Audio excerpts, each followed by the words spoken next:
beautiful people. This is your girl Anissa, also known as Nissa, the Inspiring Self-Love Coach, coming to you with another exciting video.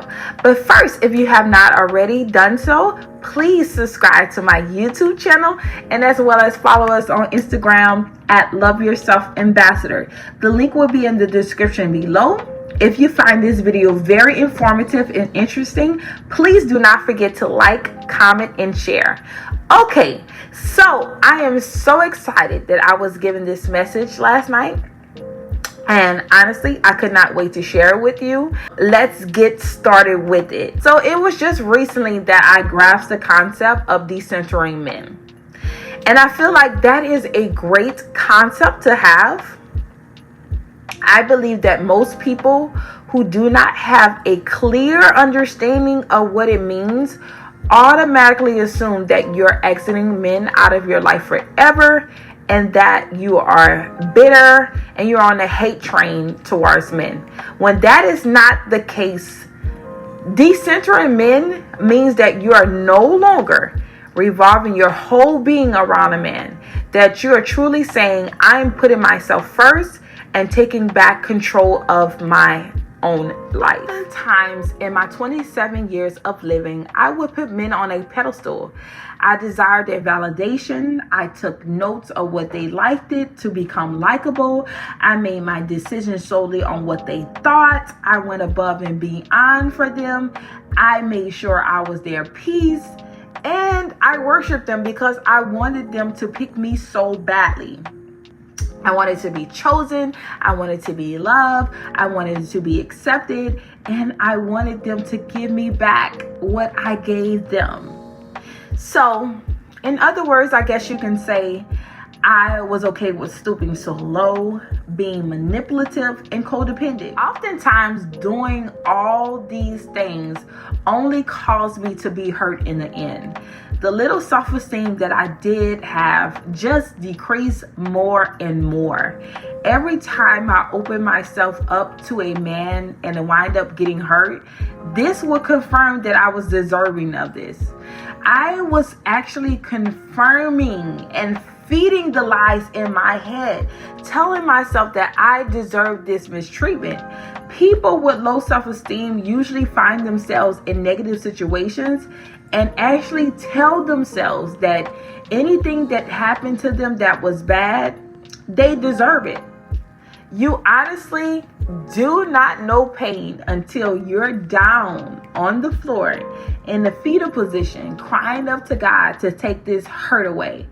All these things that I was doing, I never thought for 1 second it is considered idolatry.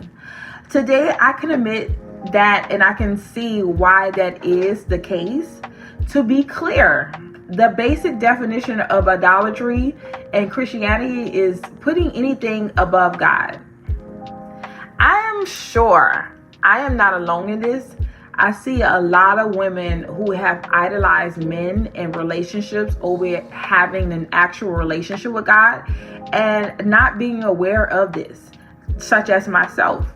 Most of us women feel a sense of inadequacy when we are not married or in a relationship at a certain time. But who honestly said that there was a... We are honestly feeding our heads with a bunch of lies that is causing us to settle for less. Instead of realizing that everything we look outside of us is actually within us. We go searching for the missing piece in our lives. In all actuality, God is our missing piece. I can attest that I never felt a lack of anything every time I returned to God. God would always allow me to come running back to Him, and He gave me instant peace when I started putting Him first. I wrote this in my journal one day, and I would like to share it with you. It says, God does not ever require me to prove to Him I am worthy of His love, but man do. And they never did half of what God has done for me. Why in the world would I prove it to anyone who has never even died for me? Let that sink in. Here, I was giving my entire being to men.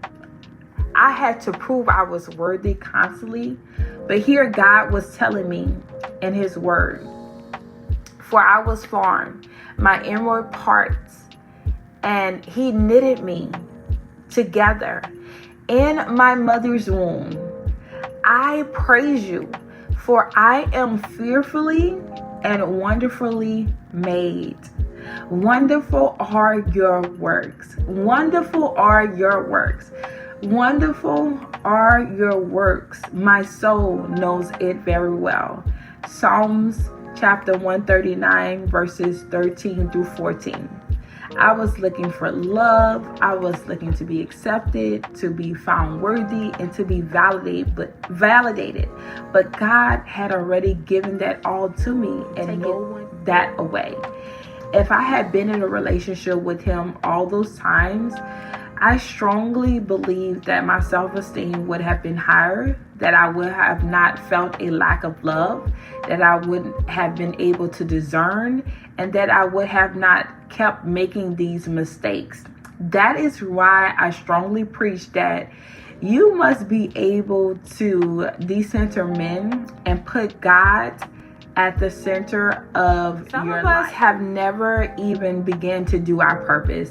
Some of us need to reconstruct our priorities. Some of us need to heal immensely.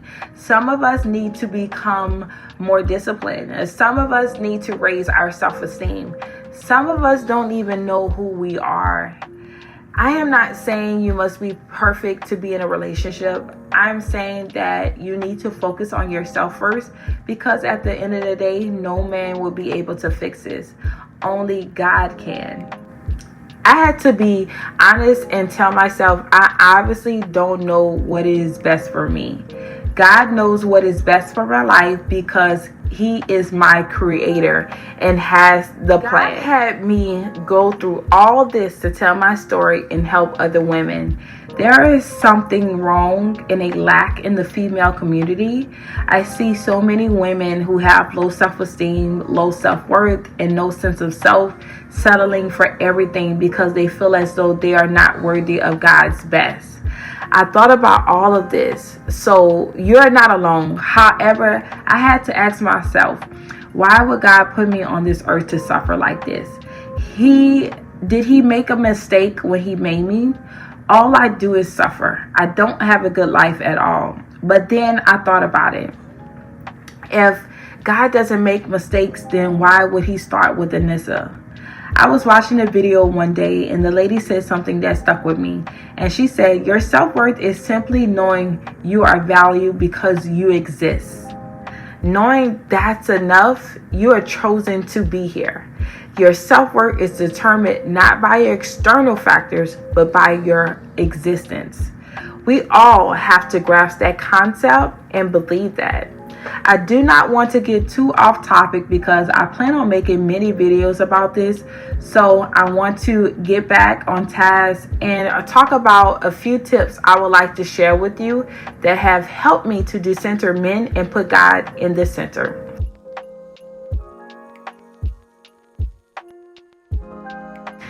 Tip number 1, commit to going on a man fast.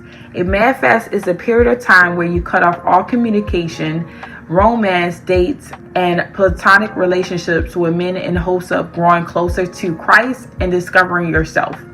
There is no maximum or minimum amount of days to be on one. I've heard about this often and see many devotional books about other women's experiences. I've read one book that a woman wrote about her experience and how after her fast, her husband found her. I will provide that link down below if anyone is interested in reading this book. However, many different books are on Amazon that discuss man fast. And this time, you are mainly focusing on a consistent and loyal relationship with God and yourself as well. I do not know about anyone else, but I'm very focused when I am distraction free. I can walk in my purpose and hear God's voice. What I included in my man fast was, of course, being abstinent. Now, before I started my man fast, I was already on my abstinent journey. However, I want to put that out there as well. A man fast is abstaining from men, period.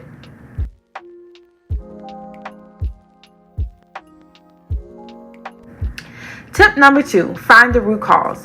Find the root cause of why you accepted this for so long. You have to realize that there is a lack. Ask yourself, do I see my value? Do I really love myself like I say I do?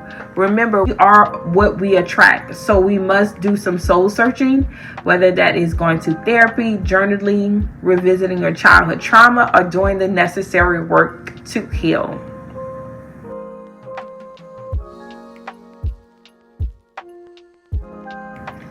Tip number 3, become the list. I attended Sarah Jake's Women Evolve conference last year.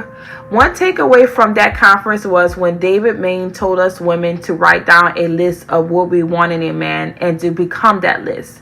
That stuck with me because I can often expect something from a man I cannot give myself or do myself. For instance, I could expect a man to buy me flowers. Well, I have to learn to buy flowers for myself. We manifest the life we want through how we treat ourselves. We should never wait for anyone to come along to do what we desire. We show people how we expect to be treated by leading by example.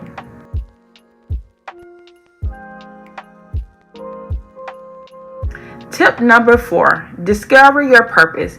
That requires being in a relationship with God. And that may not come with just spending time with Him a few times. It takes consistency and dedication. Trust me, I know. Once I finally did what God asked me to do, I can honestly say it takes up most of my idle time. I spend time with God thinking of ideas in my head, writing scripts of what I want to say, making videos, editing, and posting constantly because this is what God has called me to do. This gives me purpose, drive, and a sense of belonging. I love uplifting people, especially women. Most of us know what we need to do, but we're too scared and confused, allowing distractions to take our time. So be intentional about learning why you were planning to be here on this earth.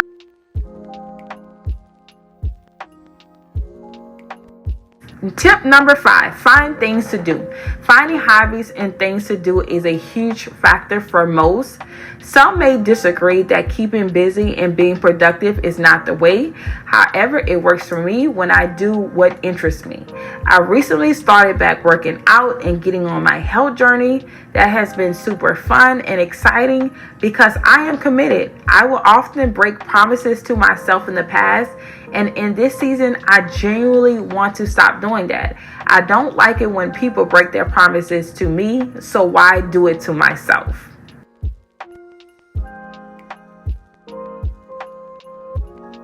Tip number 6, create a bucket list. So tip number 6 goes along with tip number 5, which is to create a bucket list of everything you desire to do in this lifetime and start doing it. Whether learning another language, traveling, learning martial arts, starting a business, starting a YouTube channel, whatever the case may be, I guarantee you that you're here on this earth to do more. So make that list.